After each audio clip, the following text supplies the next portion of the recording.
अस्सलामुअलैकुम व्यूअर्स, मैं हूं डॉक्टर शफकत फारूक और आप देख रहे हैं मेरा चैनल के नो एडिफ्यूडेंट। मुझे उम्मीद है कि पिछले जो 2 व्लॉग आपने देखे हैं उनमें से आपको कुछ समझ आ गई होगी कि ये आर्टिफिशियल इंटेलिजेंस क्या है और इसका क्या नेक्सस है डेटा और एनालिटिक्स के साथ, यानी डीएनए के साथ इसका क्या एनालिटिक्स है, क्या रिलेशंस है। तो आज हम आपको बताते हैं कि ये डाटा हम बोलते रहते हैं, ये डाटा एक्चुअली है क्या चीज़, किस किस चिड़िया को कहते हैं हम डाटा। अब डाटा जो है ना, ये इंडिविजुअल फैक्ट है, स्टैटिस्टिक या एक आइटम ऑफ इंफॉर्मेशन है जो कि ऑफन न्यूमेरिक फॉर्म में होती है। मसलन 1 है तो ये भी डाटा है, 9 है तो ये भी डाटा है, आप आगे 0 लगा दे तो 190 190 ये भी। तो ये जब एक इंडिविजुअल फैक्ट होता है तो वो 1 है, आप साथ 9 लगा देंगे तो स्टैटिस्टिक हो जाएगी, और जो ही आप इसको बढ़ाते जाएंगे तो ये आपको मज़ीद इंफॉर्मेशन देता जाएगा, लेकिन ये इंफॉर्मेशन न्यूमेरिकल फॉर्म में होंगी। तो इसलिए ये सेट ऑफ वैल्यू है जो क्वालिटेटिव और क्वांटिटेटिव वेरिएबल्स जो हैं उनका उनका यानी जो उनके बारे में बताता है, या कुछ पर्सन्स के बारे में हमें ये बताता है। डेटा इन्फॉर्म्ड जो है वो एक ऐसी क्वालिटी है जो कि उस शख्स को रिप्रेजेंट करती है जो कि अपने डिसीजन करता है सॉलिड और कंक्रीट डाटा के ऊपर। वो किसी पर्सनल लाइकिंग डिसलाइकिंग या ओपिनियन के ऊपर जो है ना वो नहीं करता, या इंट्यूशन के ऊपर नहीं करता, या ऑब्जर्वेशन के ऊपर नहीं करता, या गैस वर्क के ऊपर नहीं करता। जो डाटा ड्रिवन है वो एक ऐसी क्वालिटी है जो कि highest degree of intellectual honesty को रिप्रेजेंट करती है। क्योंकि डाटा ड्रिवन बंदा जो है ना, उसने डाटा या तो खुद जनरेट किया हुआ होता है, या वो एक ऐसा डाटा पर काम करता है जो वो समझता है, यानी नियरली उस डाटे के इक्वल होता है जो डाटा उसने खुद जनरेट किया हुआ है, यानी उसका कॉन्फिडेंस लेवल उस डाटे के ऊपर ऐसा ही होता है कि ये डाटा उसने खुद जनरेट किया हुआ है, और उस डाटे को वो यूज़ करता है और वो उसको अपने मेथड में इस्तेमाल करता है जो कि जिससे वो अपना प्रॉब्लम सॉल्व करता है। और ये जो प्रॉब्लम सॉल्विंग है ये अनबायस होती है, और ये ऑनेस्ट एटीट्यूड होता है जो कि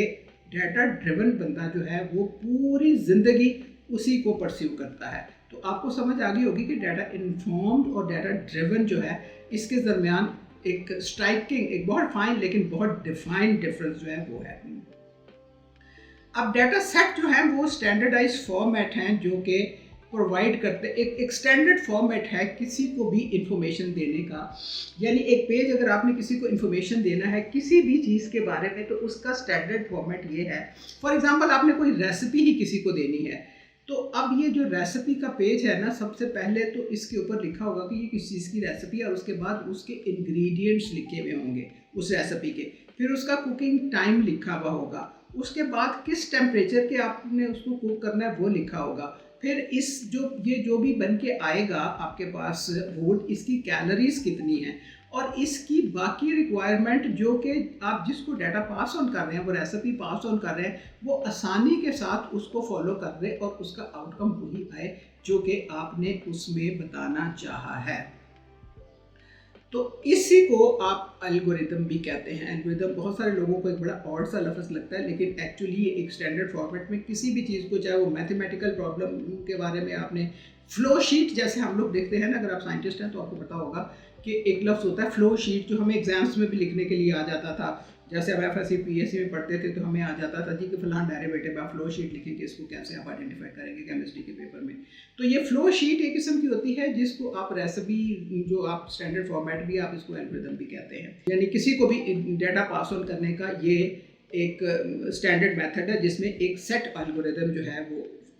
यूज़ किया जाता है। स्ट्रक्चर डेटा जो है वो क्वांटिटेटिव डेटा होता है जिसका ऑब्जेक्टिव प्री डिफाइंड नेचर जो है उसकी, वो हमें, यानी वो उसकी प्री डिफाइंड एक नेचर होती है। जो स्ट्रक्चर डेटा होता है उसके अंदर उसका अपना एक स्ट्रक्चर होता है, और वो स्ट्रक्चर हमें अलाउ करता है कि हम इसको किस जगह पर इस्तेमाल कर सकते हैं और किस जगह के ऊपर नहीं इस्तेमाल कर सकते, और ये भी एक सेट नंबर्स के अंदर होता है। अनस्ट्रक्चर्ड जो डाटा होता है वो डेटाबेसेस होते हैं जो लार्ज कलेक्शन होती हैं डेटा फाइल्स की, जो कि स्टोर नहीं होती स्ट्रक्चर डेटाबेस के अंदर वो स्टोर नहीं होती। अगरचे इनके अंदर, जैसा कि मैंने कहा कि इनके अंदर इंटरनल इनका अपना एक स्ट्रक्चर होता है। फॉर एग्जांपल आपके पास PDF फाइल्स होती हैं, आपके पास वीडियोज़ हैं, आपके पास मूवीज़ हैं, आपके पास ये भी डेटा है, it's a form of data, लेकिन ये अनस्ट्रक्चर्ड डेटा है। इसको स्ट्रक्चर फॉर्म देने के लिए आपको इसे मैनिपुलेट करना पड़ता है, जो कि डेटाबेसेस जो हैं जिनके अंदर ये चीज़ें जाके स्टोर होती हैं वो खुद करते हैं। और मैं आपको बताऊंगी कि डेटा स्टोरेज में ऐसे फॉर्मेट कौन से हैं जो इनको कन्वर्ट करते हैं। क्लीन डेटा वो है जिसके अंदर कोई करप्ट प्रैक्टिसेस इन्वॉल्व नहीं होती, यानी वो डेटा आपने जनरेट किया हुआ होता है और उसको आपने कुक नहीं किया होता, उसको आपने एक्सट्रापोलेट नहीं किया हुआ होता, उसको आपने कहीं से फैब्रिकेट नहीं किया हुआ होता, मैनिपुलेटेड वो डाटा नहीं होता। डेटा क्लीनिंग जो है वो एक ऐसा प्रोसेस है जो कि उस डाटे में उन चीज़ों को जो कि फोर्स फिगर होती हैं, कुक्ड फिगर होती हैं, इनएक्यूरेट फिगर होती हैं, इररेलेवेंट फिगर होती हैं, एक्स्ट्रापोलेटेड फिगर होती हैं, उन फिगर्स को जो एलिमिनेट करता है प्रोसेस और उसकी जगह जो रेलेवेंट फिगर्स है वो लेके आता है, इस प्रोसेस को आप कहते हैं डेटा क्लीनिंग। एक्यूरेसी का मतलब है कि जो भी डाटा आपके सामने आया है ये ट्रू टू टाइप वैल्यूज़ हैं, बिल्कुल, यानी आप जब भी कभी दोबारा वो डाटा जनरेट करेंगे तो एग्जैक्टली यही वैल्यूज़ जो हैं वो आएंगी। कंप्लीटनेस का मतलब ये सारे डाटा के वो हैं, क्वालिटीज़ हैं डाटा की, कि वो क्लीन हो, वो एक्यूरेट हो, वो कंप्लीट हो। कंप्लीट का मतलब ये है कि जो डाटा के अंदर जिन चीज़ों की आपको ज़रूरत है वो वन टू ऑल, ए से लेके यही तक वो सारी चीज़ें जो हैं वो उसके अंदर मौजूद होनी चाहिए।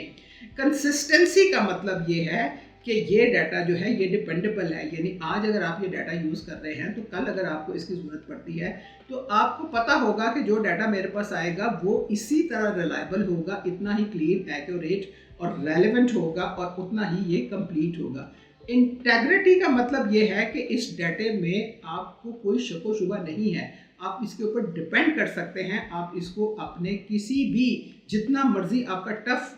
सब्जेक्ट हो या आपका प्रोग्राम हो, आप बड़ी आसानी के साथ इस डाटा को इस्तेमाल कर सकते हैं, क्योंकि ये डाटा हर लिहाज से स्टैंडर्ड डाटा है, हर क्वालिटी डाटा की जो है वो इसके अंदर मौजूद है। टाइमलीनेस का मतलब ये है कि आपको ये जिस वक्त मिलना चाहिए ये डाटा आपको उस वक्त मिल गया है और आइंदा भी उसी वक्त मिल जाएगा, आपके अंदर ये कॉन्फिडेंस होता है। और फिर इसका लास्ट जो पैरामीटर है वो है यूनिफॉर्मिटी, यानी ये डेटा जो है ये होमोजीनियस है, ये नहीं है कि इसमें एक टाइम की जो रीडिंग है वो तो है, दूसरे टाइम की रीडिंग मिसिंग है या दूसरे टाइम की रीडिंग कहीं चौथी जगह के ऊपर जाके मेंशन हुई है, ऐसा नहीं होता। अगर कोई बंदा जिसके डाटे में ये सारे कैरेक्टरिस्टिक्स नहीं होते, वो बंदा अपना डाटा कभी आपके साथ शेयर नहीं करेगा, यानी जिसको पता है कि उसका डाटा क्लीन नहीं है, उसके अंदर फोर्ज और फर्ज फिगर मौजूद हैं, उसका डाटा के अंदर कोर्स डाटा है, वो एक्यूरेट नहीं है, वो कंप्लीट नहीं है, उसमें कोई कंसिस्टेंसी नहीं है, उस बंदे को बिल्कुल बैन ही पता होता है कि मेरे डाटे के अंदर क्या है और क्या नहीं है, ऐसा बंदा आपके साथ डाटा कभी शेयर नहीं करेगा। और अब आपको ये समझ आ गई होगी कि मेरे साथ जिन लोगों ने डाटा शेयर नहीं किया उन्होंने क्यों रिफ्यूज़ किया मुझे डाटा देने को। अगर ऑर्गेनाइजेशन इस किस्म के लोगों को अपने अंदर रखती है जिनके बारे में उनको पता चल जाता है या उनको बता दिया जाता है, वो सुनना चाहें या ना सुनना चाहें, लेकिन कुछ चीज़ें ऐसी होती हैं जो कि बता देना लाजमी होता है, क्योंकि ये आपकी बात अखलाकी भी और प्रोफेशनल जिम्मेदारी भी होती है कि आप ऑर्गेनाइजेशन को सही बताएं कि आपके यहाँ क्या हो रहा है, राइट, आप अंडर योर ओन नोज। तो अब अगर एक्शन लेना ना लेना ये उनका काम है, आपका काम है कि आप बता दें। और अगर इसके बावजूद भी, जानने के बावजूद भी ऑर्गेनाइजेशन उनको कीप करती है तो उनके कोई कॉम्प्रोमाइज़ हैं जिनसे वो नहीं हट सकती, और फिर वो, लेकिन वो बहरहाल अपनी ऑर्गेनाइजेशन को भी ख़राब कर रहे हैं, अपने रिसोर्सेज जो कि मॉनेटरी और मैन पावर, जो कि अगर एक बंदा जो है वो गलत काम करता है और उसको इग्नोर कर दिया जाता है तो उसका देखा देखी दूसरे लोग भी करेंगे। और आज हमारा मुल्क जिस वर्ष के ऊपर पहुंचा हुआ है उसकी शुरुआत यहीं से हुई थी। मैं पर्सनल विटनेस हूँ, हमारे इंस्टीट्यूशंस जो हैं वो किस तरह स्टेप बाय स्टेप जो है वो बर्बाद हुए हैं। तो ये ऑर्गेनाइजेशन को सोचना चाहिए। सिलोस डेटा जो है वो डेटा कलेक्शन ही है जो कि एक ग्रुप के पास होती है लेकिन वो दूसरे ग्रुप के साथ उसको शेयर करना जो है ना वो पसंद नहीं करता, क्योंकि फिर वही बात आ जाती है कि कुछ ऑर्गेनाइजेशंस के अंदर से लॉस डेटास होते हैं जो एक ग्रुप के पास होते हैं, लेकिन वो कभी भी उसको शेयर नहीं करते दूसरे ग्रुप के पास, क्योंकि बहरहाल उसके अंदर कुछ फोर्ज्ड फिगर्स होती हैं। और ये इस किस्म का डेटा जो पास रखते हैं उनको पता होता है कि ये क्या है, तो ये लोग शेयर करना पसंद नहीं करते। मंडेन डेटा जो है ये एक ऑर्डिनरी डेटा होता है और इसका कोई इसमें इंटरेस्ट नहीं होता, कोई इसके ऊपर फोकस नहीं होता। ये डेटा बेसिकली लीकी डेटा होता है।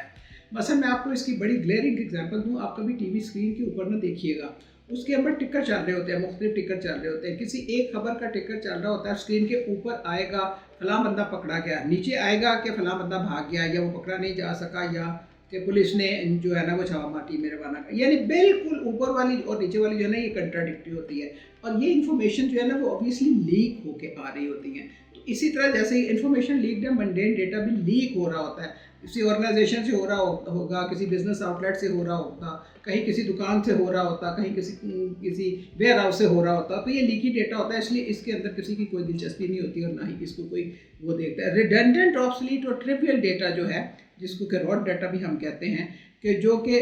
हम स्टोर करना मुनासिब नहीं समझते, बस आया और फेंका और गया। ये रोज़ का रोज़ जनरेट होता है, रोज़ का रोज़ जो है ना वो फेंक दिया जाता है, चूँकि इसकी कोई इम्पोर्टेंस नहीं होती। क्वालिटी डेटा जो है वो उसको एक्यूरेट होना चाहिए, टाइमली होना चाहिए, रेलेवेंट होना चाहिए, एक्सेसिबल होना चाहिए और उसके ऊपर क्वेश्चनिंग होनी चाहिए। ये है वो क्वालिटी डेटा, और जिसके पास भी होता है उसको कोई आर नहीं होनी चाहिए जवाब देने में। इस डेटे को ज्वाइनेबल होना चाहिए, जैसे कि मैंने आपसे कहा था कि अगर एक ऑर्गेनाइजेशन जनरेट करती है तो दूसरी ऑर्गेनाइजेशन उसी टाइप का अगर डाटा जनरेट कर रही है तो इनको ज्वाइन किया जाना चाहिए, इनके दरमियान गैप्स नहीं होने चाहिए और ये शेयरेबल भी होना चाहिए। यानी एक ऑर्गेनाइजेशन अपना डाटा दूसरे के साथ शेयर करे ताकि वो दोनों मिलकर उसको डिस्कस करें और उसके अंदर से कोई कंक्रीट जो मैसेज है वो ले सके। अब आता है हमारे पास बिग डाटा। अब बिग डाटा जो है, ये नाम ही आपको बताता है कि ये बहुत लार्ज और बहुत कॉम्प्लेक्स होता है, इसको एक्चुअली प्रोसेस नहीं कर सकता ह्यूमन माइंड। और ये बिग डाटा एक वाहिद, जब मैंने आपको शुरू में कहा था ना कि 1910 के बाद से जब शुरू हुआ, इसको तीसरी दफ़ा शुरू किया गया, तो उस वक़्त ये बिग डाटा जो है ये लोगों के पास आ गया था और उससे पहले ये बिग डाटा नहीं था। अब ये बिग डाटा की मैं आपको सिर्फ एक हल्की सी झलक दिखाती हूँ। यानी आप देखिए कि एवरेज 1 मिनट, सिंगल मिनट के अंदर एवरेज 2,77,777 इंस्टाग्राम स्टोरीज जो है वो पोस्ट होती हैं, 5,11,200 ट्वीट्स होते हैं, 45 लाख यूट्यूब वीडियोस जो है वो अपलोड होती हैं, 44,97,420 सर्चेस जो है वो कंडक्ट होती हैं, 1,81,00,000 टेक्स्ट जो है वो इधर उधर यानी व्हाट्सएप या किसी भी ईमेल्स के थ्रू जो है ना वो व्हाट्सएप के थ्रू जाते हैं, और 1,88,00,000 जो ईमेल है वो भेजी जाती है। ये 1 मिनट की बात है और आप 1 मिनट के इस डाटा को देखें और ये डाटा राउंड द क्लॉक आ रहा होता है, राउंड द क्लॉक ये आ रहा होता है। तो आप ज़रा इसको आप कॉम्प्रीहेंड करके बताइए, ह्यूमन माइंड के बस की बात ही नहीं है कि इस डाटे को जो है ना वो कर सके, एनालाइज कर सके। तो इस किस्म के डाटे को ये जितना ह्यूज और कॉम्प्लेक्स डाटा है, इसके लिए ज़रूरी होता है कि आपके पास एक स्पेसिफिक प्लान डिज़ाइन होना चाहिए कि इस डाटे को आप स्टोर कैसे करेंगे, इसको आप मैनेज कैसे करेंगे, इसको शेयर कैसे करेंगे और इसका मेथड जो है, यानी जहाँ ये स्टोर होता है वहाँ से आप एक्वायर कैसे करेंगे। क्योंकि इसमें तो हर किस्म का डाटा है, आपको कौन सा डाटा चाहिए, किस मकसद के लिए चाहिए और उसके पास आपके पास क्या मैन पावर है जो कि उस डाटा को रिट्रीव भी कर सकती है, उसको प्रोसेस भी कर सकती है और अपने काम का मतलब उसमें से निकाल भी सकती है। आर्टिफिशियल इंटेलिजेंस प्रिसाइजली वो मेथड है जो कि इस बिग डाटा को वहाँ से जहाँ ये स्टोर होता है निकाल सकता है और उसको प्रोसेस भी कर सकता है, उसको यूज़ भी कर सकता है और उससे अपनी ऑर्गेनाइजेशन को फ़ायदा भी पहुँचा सकता है। सो डियर व्यूअर्स, आपने अब ये रियलाइज़ कर लिया होगा कि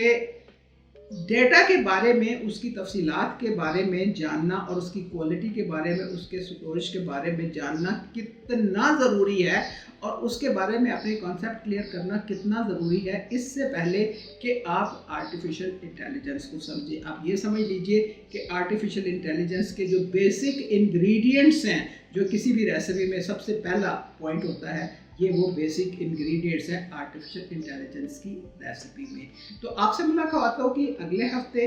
आप इसको मुझे उम्मीद है कि आपको ये पसंद होएगा। कोई भी सवाल हो आप कमेंट्स में लिख दीजिए। और अगला, आप बेल आइकॉन ज़रूर दबाइएगा। इसको तो आप लाइक करें, शेयर करें, लेकिन आप सब्सक्राइब करने के साथ साथ बेल आइकन को कभी ना भूलें दबाना, क्योंकि अगला जो आ रहा है ना, वो है एवरीथिंग अबाउट बिग डेटा। ये मैं आपको बिग डेटा के पूरा सिग्निफिकेंस बताऊंगी और मैं बताऊंगी कि ये कहाँ कहाँ स्टोर होता है और कौन सा फॉर्मेट किस जगह पर स्टोर होता है और वहाँ से रिट्रीव कैसे होता है। आपसे मुलाकात होगी अगले हफ्ते। अपना बहुत सारा ख्याल रखिएगा। अल्लाह हाफिज़।